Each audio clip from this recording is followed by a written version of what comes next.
Hey you guys, welcome back to my channel for another video. I know it's been a long time since you see my face, but I've still been a little under the weather.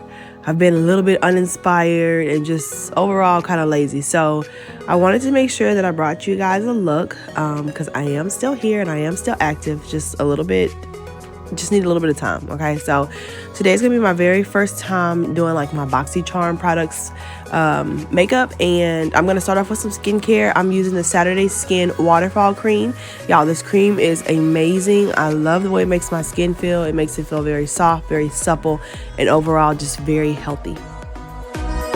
So once my skin is prepped, I'm going to move on to my Juice Beauty eye treatment. I'm going to use that to place it underneath my eyes for a little extra hydration.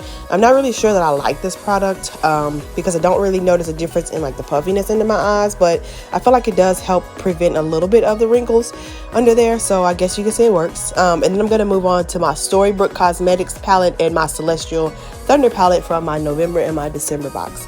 The very first color I'm going to take is this plum shade. I'm going to use it on the LA Colors blending brush, and I'm going to use that to create the space for my crease.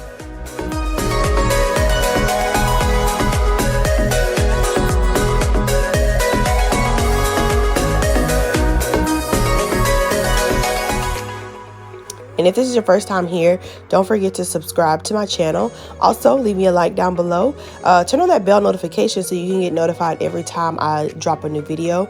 And today I want to show you how I do my blending process, a little slowed down and zoomed in. So if you can tell, I'm going in circular motions, but I'm also going back and forth. Okay, so just kind of watch that motion and use this technique to go ahead and blend any harsh lines.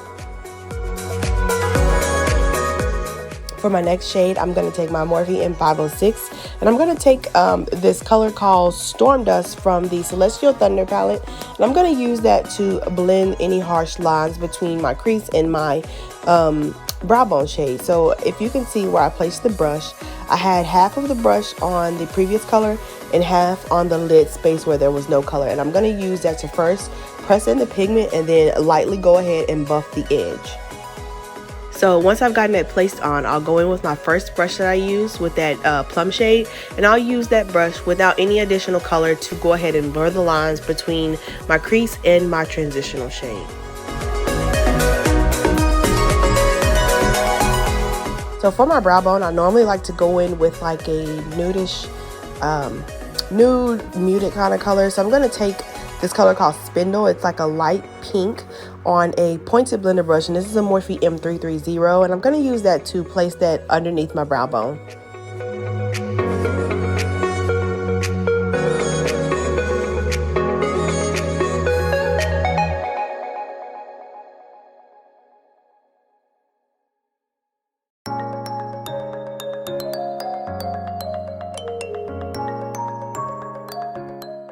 Once I'm satisfied with the opacity of the colors that I've placed in my eye, I'll go back in with the brushes that I've used before and just go in and add more pigment where necessary and just further blend everything together. I'm going to go in with a little bit of P. Louise base in 0.5 on a flat brush by ColourPop, and I'm going to use that to create some space on my eyelid for the next shadow.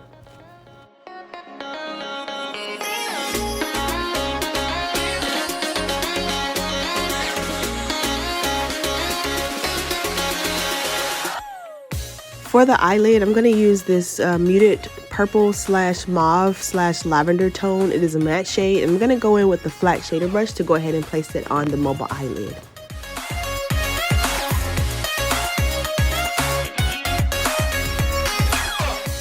Okay, y'all, so here's where I went wrong. Okay, I'm going to take these glitter drops by Cover FX. Okay, and I thought I was going to be able to do a light shimmer on the eye, which ended up going extremely wrong. So if you will continue to watch, you'll see me make this big mistake. I'm going to use these glitter drops on that same flat brush, and I'm going to lightly try to tap that over this lavender shade. But as I do, that liquid kind of makes a nasty paste, and it kind of congeals together with that powder, and it makes a very nasty texture. Okay, so I'm going to have to go in later and add another color on top of this to go ahead and mattify it because it kept breaking up the shadow.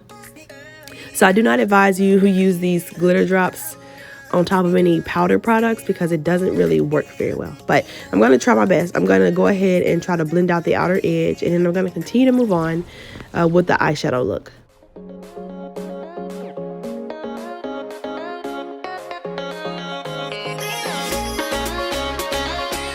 Using my Dagger eyeliner pencil. This is a felt tip liner. I'm gonna be honest, I'm not a fan of felt tip liners, and this one honestly is no different. I don't really like it, but the product works to get the liner on. It is pretty black. It turns out matte, but I'm just not a fan of felt tip liners.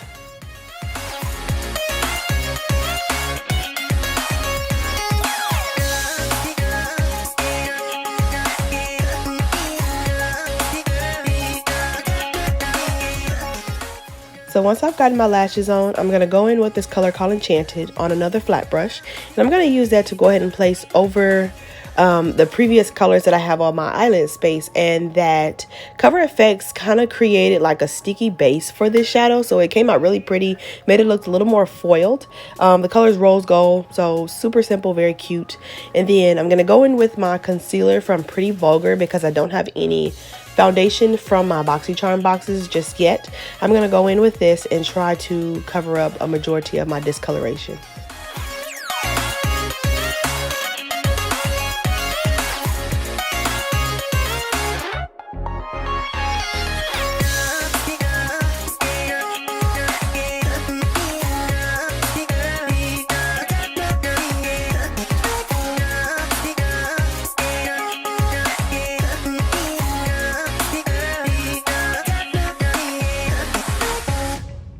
So here I go with these glitter drops again. I don't know why I keep trying to use these because I really don't like this product, but I'm going to use it to try to give my face a little bit of glow.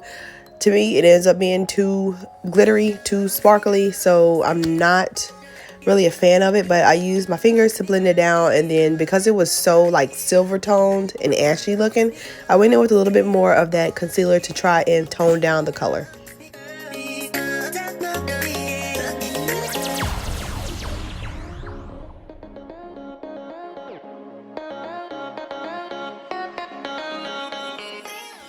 Now I'm going to go in with the Park Avenue Princess contour palette by Tarte, and I'm going to try to use that to contour my face. However, it ends up being a little too light for my skin complexion. So I took a couple of the lighter shades and just mixed them together to set all the areas that I highlighted on my face. So I'm coming in close so you can see the texture of my skin and how the finish looks. I want to say this is very tragic, y'all. I mean, ugh. It looks terrible, but I went in with another shade from my Storybook Cosmetics palette, and I went in to use that to try to warm up the face a bit. Bad idea again. I looked a little bit too harsh, but anywho, I'm moving on to blush. This is from my January box. It's a trip for two. I used that color called Daiquiri. It's a pink shade, and then I went in with some mascara, and then I'm going to move straight on into the lips after I've completed this. To my surprise, this mascara actually is very good. So moving on to the lips, I'm using my Dose of Colors liquid lipstick in the shade Nude Mood, and I outlined my lips with MAC's Chestnut. To finish up the face, I went in with my In Beauty Power Up Setting Spray, and I lightly misted my face, and that is the completed look.